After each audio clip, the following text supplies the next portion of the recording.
Greetings. Well, crypto is full of noise, and I built this channel to create signal. Look, I'm Kevin, an educator, a DeFi investor, and a dad. And this is Dad's DeFi Space, where I break down strategies as I run them in real time. Look, free course, free tools, and free Telegram, all in the links below. Let's get to today's video.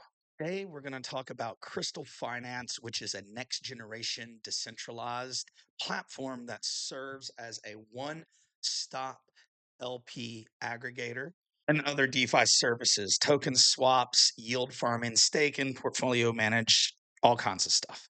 It also brings together liquidity sources from all different kinds of blockchains: Ethereum, BNB, Avalanche, Arbitrum, Base, and even Solana.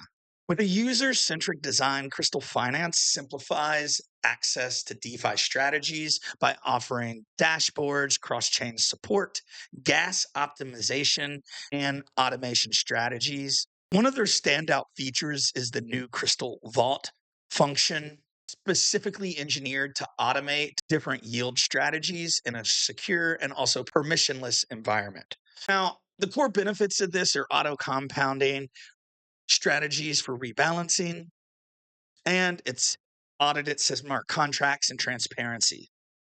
I've been using Krystal for a long time and I have no problem vouching for this protocol. Of course, I am not sponsored by Krystal. I am just speaking of how much I enjoy their products. Scratch it.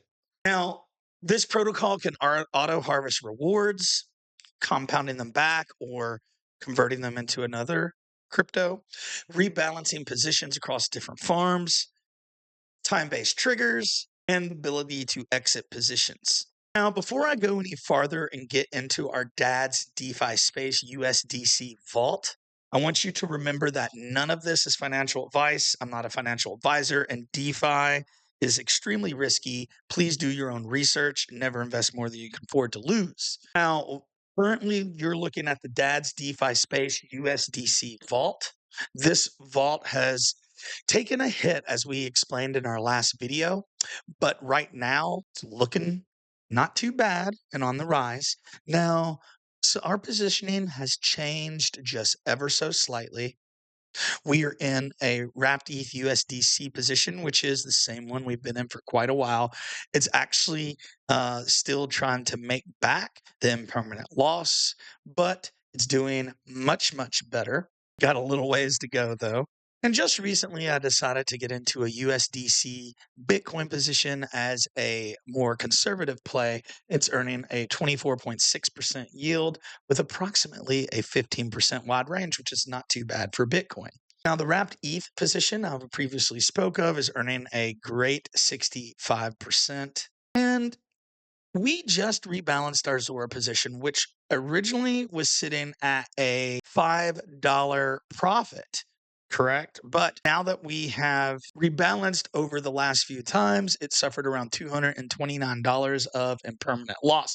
Now, the fees generated are $52. So we got a ways to go to make back our capital. But what we decided to do is go to a narrow range of 8%. It will rebalance to a 20% range once it's 5% beyond the right side of our range. And if you look here closely, you can see that would be approximately 0.039 moving into the 0.04 range. Once we're in the 0.04 range, it rebalances into a much wider range, which then I can let it farm in there before I reevaluate and move to another range. Mostly this is because we are in an extremely volatile market. So if we drop much lower than where we are, I want the position to exit.